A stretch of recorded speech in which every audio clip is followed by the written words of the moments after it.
Okay, well, everyone, welcome to our special training of leading a field trip with Chris Newton. We're so glad you could join us. And Chris is an amazing birder from Osceola County, and he does a lot of trips for us up here, especially during the North Shore Birding Festival. And you are going to learn a lot, and you'll be entertained too. So I'm going to turn it over to Chris. I hope.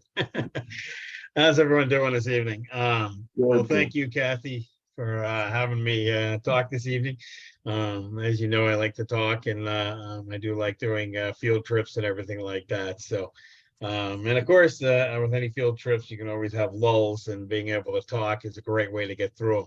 Also, the art of deflecting also helps and everything. So when you miss targets and everything. But anyhow, yeah, myself, I'm 51 years old. I've been leading field trips, oh gosh, probably since my early 20s. A lot of just Audubon groups wherever I've lived up and down the Atlantic coast, all the way from New Hampshire, Vermont, North Carolina, even Western New York, and the whole time leading field trips and everything. And I've always just quite enjoyed it. There's field tripping. I only want to say one thing is that guiding, there's kind of two parts to it. There's the paid gig where there's a lot more pressure. And then there's, just doing like for Audubon trips and things like that, more volunteer and everything. And that's a little more relaxed. And the one that I am going to be concentrating more on is the Audubon ones, the volunteer ones. The paid gigs, there's a lot more that goes into that. You got insurance stuff, and if you're licensed and all that kind of stuff, a lot of people just do it under the table and everything, which is fine, and everything. But again, there's a lot more pressure, and you got to get more birds. So for this, I was just going to stick with the day trips for local groups and everything, make it a little bit easier and everything. And some of the stuff that you get into private guiding or anything like that, you can certainly use. So myself, I've been birding in Florida now for, oh gosh, it's about 19 years now. Got about 462 species on my life list for Florida. So been around a lot of the state, and it's been a lot of fun. So let's get started here. Kathy. Okay, try using your arrows. That's what I was using. Do you have a mouse? Wait. Oh, something happened. Okay, there you go. You're good. All right, cool.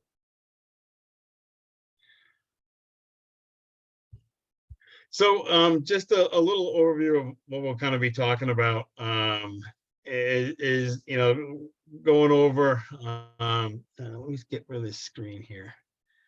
How do I lose my top screen? Do you know, Kathy? Perfect. Okay.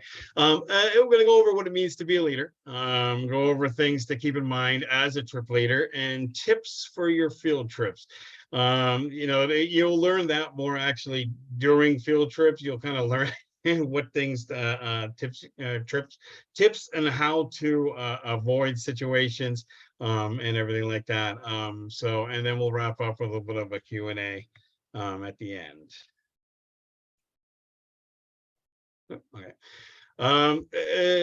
So I want to thank Kathy because she helped me put together some of these slides and everything like that. And there's some pretty good information even at the end of this and everything. And I kind of took all of this information, I kind of pulled bits and pieces of it. And again, when you're guiding, you're going to kind of learn your own style. And so you're going to kind of take in bits and pieces from everybody, and then you'll come up with your, like I said, your own style on how doing things. So leading field trips is a fantastic way to hone your birding skills. It certainly is. Going on the field trips, just watching is also a great way to see how guides do things, or how not to do things, or what you might do differently. And of course, it's a great way to get everyone outdoors as well. So, which is never a bad thing.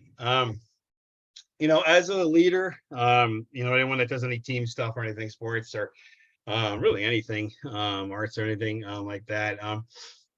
A leader sets the tone. I do that. I'm a zoological manager. It's my real job at Disney Animal Kingdom. I actually work third shift. Our team takes care of the animals at night and everything. And As a leader there, we've got about 20 keepers that we work with and everything. And, my biggest thing is if I come in grumpy, or if I come in this, or I come in that way, they certainly feel that, and they will act in kind. And that's the same thing as your group. You get your everyone together, and you're getting ready to do these trips and everything, or day trips. If you come in tired, or you've been haven't slept the night before, or anything like that, that's kind of how your day is going to go, and everything. So it's just always something in mind that, just whenever you're doing this, just how you are is sort of the expression of your group. And then just so this was kind of cool. I did agree with a lot of this, and almost the planner part. I mean, obviously any field trip or anything like that, you got to put everything together, and that's you're gonna have to do that anyways. And then inspirational leader, teacher, administrator, crisis manager is actually all one thing almost. You kind of have to do all those bits. They're not even in sections, because you never know exactly when you're going to have to do one of these things. Crisis manager, gosh, I hope you never have to deal with it, but all of a sudden that could be day one, just getting right out of the parking lot, and you got to be ready to deal with it. And again, when you get into paid gigs and you get into big field trip, like week-long trips and everything, you're getting into liability insurance and stuff like that. Your small, field trip, everyday things, you're just calling 911 kind of thing. And unfortunately, I've never had a situation, knock on wood. So to break it down, we'll just start with like the planner. It's well, I was kind of just playing it out as, okay, so a week out, where are you at? Because I do this many times. All of a sudden I'm just like, oh good God, I gotta set a trip up, and then you gotta like go scouting, you're gonna have to go do this, you're gonna have to go do that. So you gotta be prepared. That's the best thing. If you're not prepared, well then again, that's how your trips are going to be. If you're all over the place, there's going to be lulls when you're not getting any birds, or people aren't seeing birds or anything like that. You want to know where you're birding. And we've got a wonderful, and I'll do shameless plugs throughout this, for eBird. It is wonderful.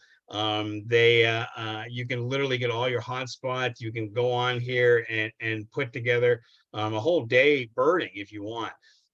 You can also learn the information of certain hotspots. So if you're going to say, Three Lakes Wildlife Management Area in South St. Cloud, Osceola County, it's going to be pine woods. You're going to learn what species are going to be there, what people are seeing. This gives you all a heads up, because when you get your group and everyone's coming together, they're looking to you as the information source. So you want to be ready. They're like, hey, what are we going to see? And that's always what happens. Everyone wants to know what you're going to see, and everything. And of course, you can't never guarantee anything. Actually, I had one guy once told me it was going after Himalayan snowcock. Mark Stackhouse was a guide out in Utah area. He said, well, every single one of my tours, I have gotten Himalayan snowcock for everybody. And he's probably been doing this for like 20 odd plus years or something like that. So God only knows how many trips he's taken, everything like that. And then he immediately says, but I will not guarantee we will actually see one. But it tells you pretty good. You're probably going to see one, and everything like that. So it was a pretty good way of putting it. So eBird, hopefully everyone knows about eBird. It's a wonderful thing. We can certainly help you at the end get hooked up with it and everything. So Kathy has done that, and I have done that quite a bit. So planning, scout the trip, know where you're taking others. A very important thing, because all of a sudden, if someone shows up, and I certainly have seen this, and they're thinking, oh, it's going to be a pleasant walk through the fields and all that, and they bring flip-flops, and you're going through blackberry, not going to be a good time for that individual. So and everything. So always when you're getting ready to get your trip, and you're planning all that, and the information needs to get out to the people that, hey, guess what, we're going to be taking a trail like this picture, because all of a sudden, if it's like this, they're not going to be very happy. So definitely make sure you get a lot of information to the people that are going to be on the field trips. The nice thing is, especially like with the Audubon groups and everything, they actually will have a lot of the information put together, a little paragraph about where you're going to be birding and everything like that. That's great because that gives everyone a warning. One thing I always say is that regardless, just always say, so when you arrive and your group is together, take a couple of minutes and just again say, hey, this is the terrain we're going to be going. This is where we're going to be seeing, you know, this is the type of stuff we're going to be seeing. You know, and if someone seriously, if they show up and you're going into a swamp and they've got shorts and t-shirts, you know, let them, they're about to become a blood feast for mosquitoes, you know, and everything. And oh, and by the way, always have mosquito spray with you when you come on any field trip, because trust me, people forget all the time. So, but anyhow, so very important, you know, let everyone know what you're going to be doing, where you're going to be, and what they should expect. And again, you know, terrain, again, you're going to be on boardwalks or you're going to be going through these little roots and stumps and rocks and everything like that. Big difference and everything like that. I had one gal I was taking, it was actually a Christmas bird count. So our team that we had, and I clearly stated, hey, we're going to be in, you know, chest high grasses at time looking for sparrows. And man, I tell you, it was amazing. This old gal, she had to have been probably in like mid to high 70s.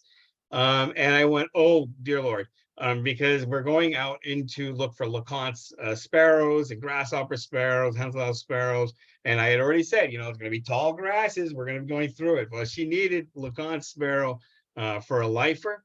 And she really desperately wanted it. And so, man, she trudged, but I tell you, it was all the stress on me because I was like almost like trying to like, whoa, careful, you know, as we're walking through the grasses, and it was all tilled up and everything, and up and down, and here she goes, and damn it, we got the LeConte sparrow. And she was actually, she literally cried. It was actually one of those moments when you're like guiding that you get the real feel good kind of thing, because you know, you get someone that they just really trudged through this area and they made it, and then all of a sudden they got the one bird they wanted. And again, you realize how old they are, and you just realize that every one of those birds, how important it is to them. And again, this all ties into the guiding thing, and that's kind of why I do it, because I always love finding lifers for people. So you know, again, just some bullet points. I realize they're kind of small. You know, again, this is just for planning and everything like that. You want to do that properly. Description of the trip. People need to know what they're getting themselves into, know the birds in the area. That's another important thing. You arrive and you're ready to do you know, birds in the pine woods, and all of a sudden you're sitting in a swamp or a marsh. Well, guess what? Your birds are going to be different, and and again, eBird is a great tool to really get you, you know, what you're going to be doing. And again, it's up to you. You need to really know, hey, you know, what's in the area. Knowing butterflies, other species, always a good thing. Always just makes you look better. Always makes people feel like, wow, this is a guy's a biologist, really knows what the stuff is, the grasses and everything. I love doing 3 lakes because I get to explain the wire grass and why we burn and why we do controlled burns for the red cockaded woodpeckers. And you know, you learn that whole sort of that whole conservation effort there is with those species, and really just sells the point, and it makes it more exciting for anyone that you're taking out. So, and again, for North Shore on Monday, we will be down 3 lakes, Lori and I, and Brady Balo, fellow from local guy. Shameless plug there. Let's see. Make sure everyone knows where you're meeting. Very important. Definitely, again, this is just communication in the beginning. Everyone knows where they're supposed to be at. Also, as a guide, know when you're supposed to be somewhere. Got a good friend of mine. First time I kind of met him, I was actually in New Hampshire, and we were doing for New Hampshire Audubon, they were doing a warbler walk in the spring. And we all showed up. There was 8 of us there. It was all exciting and everything like that. And our guide completely forgot that he was there to do that today. And so we called him. He was actually just taking the wife out, and I think they were heading to Home Depot or something like that. So therefore, anyhow, that's how I actually got to meet him and everything. And we joked after that, and he's a really good friend, and we do a lot of good birding now. But again, you don't want embarrassing moments like that, because when you got to go back to the leader of New Hampshire Audubon and say, oops, it never looks good. So. And you want to be able to do these things over and over. So let your group know if you're walking, driving, carpooling, appropriate clothing, shoe wear, whether it be food, snacks, always bring water. Just do it. Just have a case in your vehicle, especially in Florida, anywhere warm or anything like that. Just have extra water. Snacks and all that. I mean, that's up to you and how you want to set how the trip is. A lot of the half days, no one really worries about that again or anything. Walking, driving, carpooling, again, it just that all that information really helps to make everything go smoothly on the day of the actual trip. And warn your group if you're going into a place that's going to have snakes, gators, fire ants, or anything like that. Let people know again, so that they're not wearing flip-flops in an area that's got a ton of fire ants. Again, not fun to hear about. All right, it's the day. Are you ready?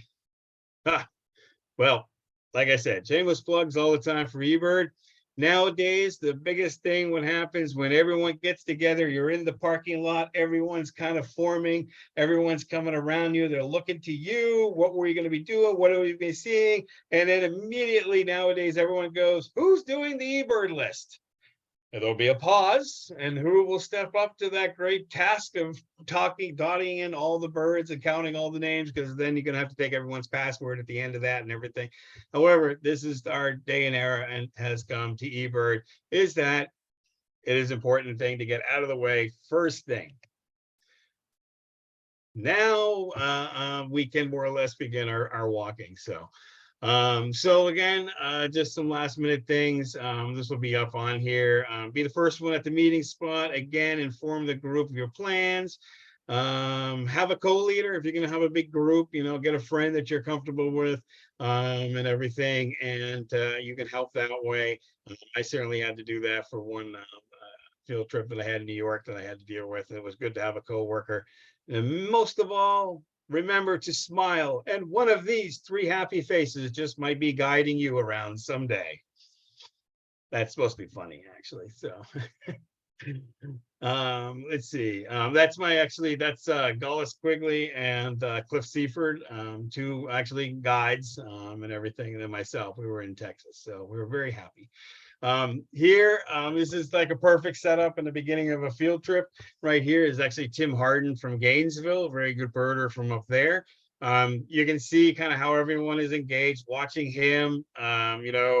He's sort of energetic. He's got a bit of a smile. He's very talkative, very informative and everything. He's got his group. They realize he's the leader. He's the one they're going to be following. This is how you really want to start things off, especially the first of your trip. Another good thing to remind people, and again, a lot of this is going with the plan of getting everyone all set. You've got your group right there in the parking lot. This is where a lot of you want to get the sense, because once you get going, you just want a bird. You don't want to worry about all this other stuff and everything. One very important thing to do is let your group know, even if you have 2, 3, 4, or even 40 people, they will not be able to see everything. I would love for that to happen, but it just can't happen. I put this Lawrence's blue wing, golden wing hybrid up here as a reminder, because I was mentioning I had a field trip in Western New York, and we had been doing spring and fall warbler walks for a couple of years. And we had a great, it became very popular, and it was a little migrant trap just south of Buffalo, New York, and it got a ton of birds in there, and it was a small little area, but they were all moving fast. I had my biggest field trip. It was only like just over a half a day, day trip or half a day trip, and I had over 40 people. Now, when you're after seeing a little tiny little bird, yes, big, that's flying around way up in the trees at 100 miles an hour, it is nearly impossible to get all 40 of those people on a small Tennessee warbler that's as drab as can be, that's 30 feet up in a tree. And so basically we had to, I had to break up the group, and I had to explain to everybody, hey, you know, you're not going to be able to see it. And this was a perfect example. A big flock of warblers were coming screaming through, feeding in a frenzy, all going through the trees really fast. I mean, it's probably like 50 birds just going through. We're barely getting IDing any of them. And even with all our groups and all the people that we had, and it was a Lawrence's warbler, which is a hybrid, but it's a really cool one. And with the whole blue wing, gold wing thing, it's a really neat one to see, and everything. And it popped up. A handful of people got to see it. A lot of people did not. And man, people were upset. And then you've got to like work through that and calm them down and explain, listen, you know, blah, blah, blah. So people broke off. Anyways, so it's just good. Just remind everyone you're not going to be able to see everything. Okay, so it begins. Like I said, a lot of what I was just talking about is just the planning. That's really where you want to get all the meat out of the way. And now you just want to get right into birding. You know, hopefully everyone is ready, everyone is equipped, they've got their binoculars, you know, they got everything they need, and now you can just head into the woods and go. One of the biggest things when you're having your group and it's coming through, keep your group together. You know, you don't want stragglers, or at least if they are going to straggle, you know, you have to realize, you know, okay, they're breaking off from my group. You are in charge of that group. So you want to know who's starting and who's ending. And it gets very frustrating in a free for all where, you know, where just people can come and go. It gets difficult because all of a sudden you lose someone and you're like, oh God, you know, did I lose them in the marsh, or, you know, are they around, you know, or do they just leave? So I always try to engage everyone that's in my group so I know who they are, so that if someone, you know, drops off, I know it's whether it's someone in my group or do they just fill in, or, you know, they just arrived or whatever. So I really take the time to try to get to know everyone, or at least visually see everyone in my group, keep them all together. Again, having a leader always is nice because they can take the rear and you take the front, and, you know, keep everyone together. The other thing is you'll get people that linger because they want to see something, and you got to sometimes reel them back in, say, come on, we got to stay with the group, or you got to have to separate and just do your own thing. When you're getting paid, that's very difficult because time is money and bird is money. And so therefore, you know, when you get someone that wants to do something that you as the guide don't want to do because, you know, it may lose time, you know, it gets very difficult. At least with the day stuff, people can come and go as they need. And again, just as a leader, you know, again, you know, when you're out there, you want to be inspirational, you want to be the leader, you want to be the teacher. You know, we kind of talked about it earlier, you know, everyone's looking at you to learn from you, the area, the knowledge that you have and everything. Just a good reminder, don't get caught chasing your lifers. This is always something when you're out there and something really cool pops up and you've never seen it, and all of a sudden you're taking your group on a wild goose chase, you know, and everything, where they want to see, you know, what's common in the area. They don't want to see your life bird because it's not as important. And you know, when you're doing field trips like this, you got to remember, you got to put your pride, your wants away and really go with what the group. Now, if you can convince the group that seeing the rare bird is a good thing, by all means, go take that advantage, and everything. But most of the time, you'll find that everyone would rather just kind of, you know, take a chill and just kind of walk. So this is a red-legged honey creeper. Big, possibly the first ones to be accepted as wild. Was a sort of an explosion just after the recent hurricane, so it was really kind of neat. This one was down in Homestead here, but I did have an example. It was actually with Kissimmee Valley Audubon, and I was out of Lake Apopka a couple of years ago, and I had a cinnamon teal. And you got to be very careful because there's a lot of cinnamon blue wing hybrids that get out there. And in fact, we had one today. That was a hybrid, but this wasn't. This was, I knew it was uniform coloration and everything. I knew it was good, but it was, you know, a couple 100 feet out, and I'm trying to get photos of it, and I got so invested in trying to get the documentation that I needed to prove it was a cinnamon teal, that my group, I completely just sort of like let them be a little bit and everything. And then after about a long hour of waiting on this one drab eclipse duck. You know, the group was like, "Yep, peace out, we're done." Unfortunately, it was near the end when this happened and everything, but did feel very bad because I was like, "Oh," kind of put my knees in front when I really shouldn't have. I got the documentation, but that's not the point. And everything like that. And fortunately, a lot of people did stay and they were excited about it and everything. So, but yeah, so that's just a good reminder right there. And again, to go with that, the common birds do matter. Cardinals, ospreys, an osprey eating a fish, bald eagles, you know, anything like that are always important. Because you got to remember in your group, you know, you could have novices, you could have intermediates, you could have experts, you could have all three, and you got to juggle that out and everything. So you got to be real careful. And like I said, the common birds are great because if you got 4 hours and you know what, there's not a lot going on, and you got a beautiful cardinal that comes up, you know, learn the history of the cardinal, talk about the cardinals, and their progression northward and everything like that. So there's always things you can come up and talk about. Another thing, this is just a tip that goes with when you're out in the field. One of the funniest thing, or not funniest, but frustrating and funny, and just like, oh my God, you know, moments that you can have while you're birding is someone that all of a sudden in the middle of the forest, and you've got, I don't know, a cerulean warbler up in the tree somewhere, and they look, it's in that tree right there. Well, there's 20 trees right in front of me.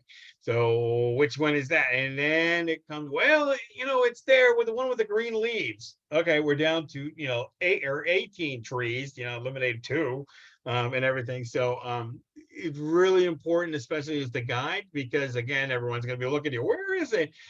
Is learn your positions and how to describe, you know, something in the trees. Sometimes you just got to wing it and you just got to say it's up there. You know, take the binoculars down, get people to stop looking with their binoculars, but actually look with their eyes, because they'll pick up the movement. Then they can put the binoculars to their eyes. And a lot of times people just try to follow with their binoculars and they're doing this and they're not seeing anything. Well, if they just stop, you know, look up and they can see it, it'll be fine. You know, learn your 12 o'clocks, you know, from your position, so people all recognize, you know, 1 o'clock, 2 o'clock. You know, is it up in the tree, mid-story? Is it, you know, base of the tree? I have a laser pointer right here. This is a little toy that you can use out there. Do not beam it on the birds. They usually don't. Sometimes they flush, sometimes they don't. It's probably more so they don't, but I always go like, what you do is like you just take the laser pointer, you put it on the base of the tree, you know, and you work it up a little bit so that people at least get the tree, and then you can figure out, you know, how to describe where it is from there and everything. So that's always something. The art of tracking something with your eyes, that's where I was commenting, is that, you know, you learn to watch it with your eyes and then put your binoculars to it.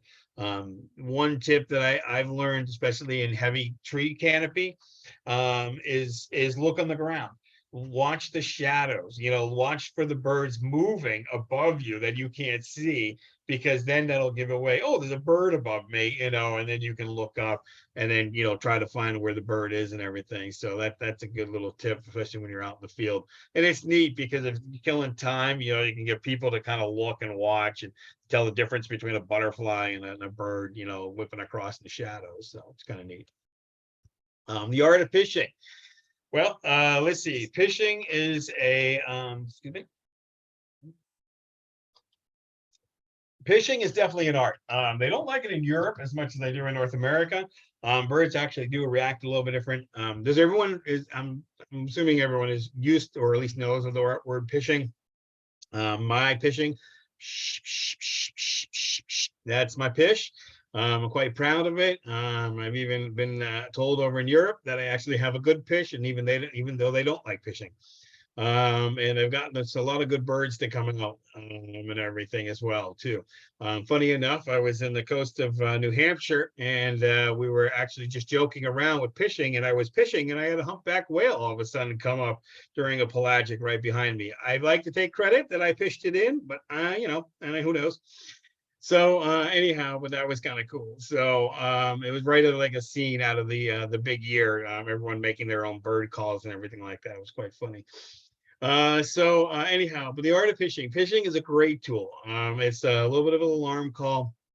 It really pays to just go out and find some tough to tip mice and things like that and just pitch to them, and see how they react and what they do, and everything. And then you'll kind of perfect how you like your fish. I've taken years of doing my fishing, and it's worked out pretty good. And again, it's great for bringing up birds that are in dense brush. Gnat catchers are wonderful because they'll react to anything and then they create movement. So what you're trying to do is get the first front of birds in. So your gnat catchers, your kinglets, maybe a tough to tip mouse, something like that. And then you're bringing those in, and then their movement and their noises is going to bring the next tier of birds, which hopefully is going to be your orange crown warblers and your other more rare things that are a little more secretive. That's going to bring them. So you really just have to get them going. And you fish for a little bit and then get that first group of birds all moving, and then you'll be amazed at the stuff that comes in. It's great putting it all together when you have a group because they can see that whole movement of the first gnat catchers coming. It's like, why is this person making this weird noise? And then all of a sudden, oh, well, there's birds. And then all of a sudden, you got 20 birds all over you and yellow rumps and this and that and everything. So definitely fishing is a great, I'm not going to get too much into playback. Playback can be a hot topic.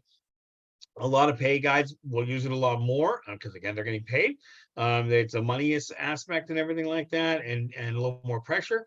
Your day things, you really got to know your crowd, and that's again another good tip is to know your crowd, know your group. If you no one really with playback, people usually fishing, everyone's fine. It's the playback, that's where people kind of get a little more iffy on. And again, it's always good, like in a group, you just ask, hey, is this okay? Are you guys okay if I play some playback? Is this a sparrow? As long as it's not nesting, breeding, or anything like that, you should never be doing playback during that time. But like a winter or something like that, it's very productive or very useful, and it does work. And everything, especially in documenting, maybe a rare sparrow or something along those lines. But again, read your group and see what they think. Most usually are cool with it, and learn good habits of doing it. You can go online and read and do that, and little spurts more than anything else. I use a red-eyed vireo. This I really like because it's loud and obnoxious, and the birds love it. But the other cool thing is that there's really only a few stretches of time that there are actually red-eyed vireos in this area. So it's a bird.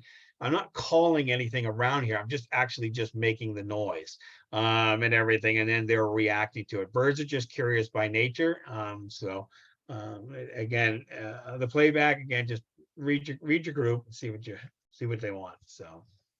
And then you can always have in your field trips, you're going to have greater, lesser, emphids, little brown jobbies, young birds, birds molting, hybrids, peeps, and you're going to have a bunch of people that are going to be going, what is that thing?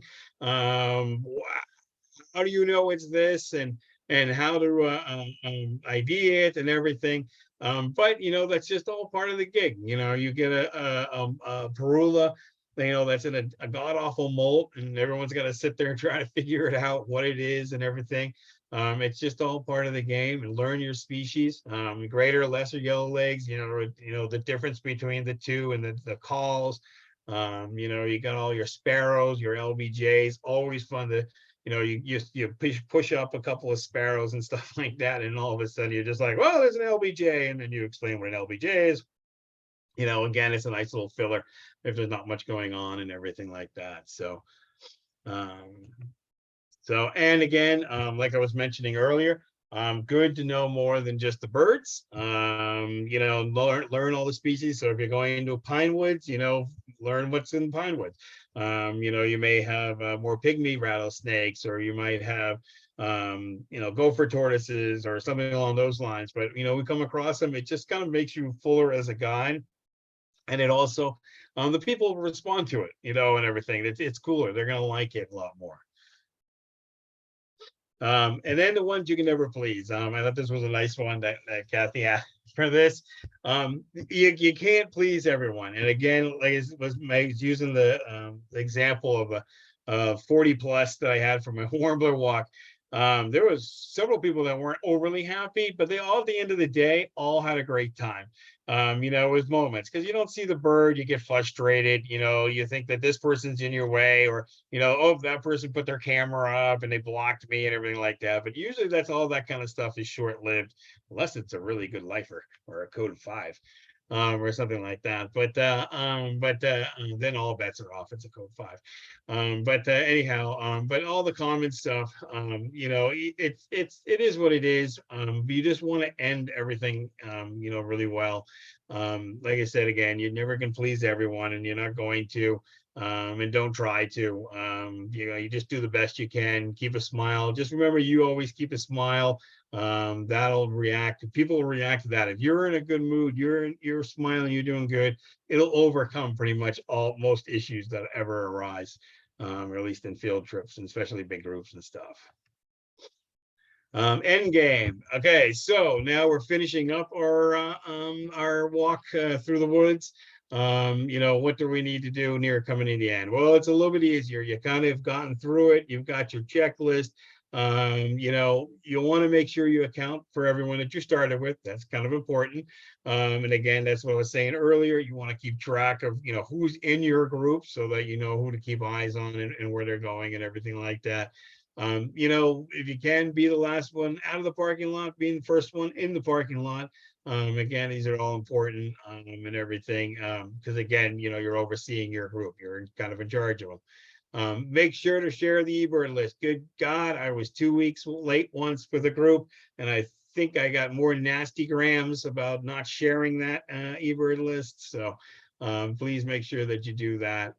Greet everyone, smile all the time. So, and to kind of just finishing up real quick, this is a bunch of documents. I just leave it on here because you can actually come back to it. It's kind of a lot of the stuff that we just have gone over.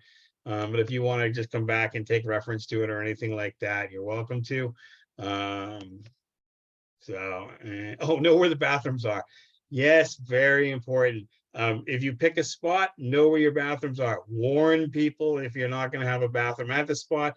That way you start your walk, at a parking lot, at McDonald's or something like that that's got a bathroom. You'd be amazed how important the bathroom is. So by all means, make sure you know where they are. So that's kind of what I've got.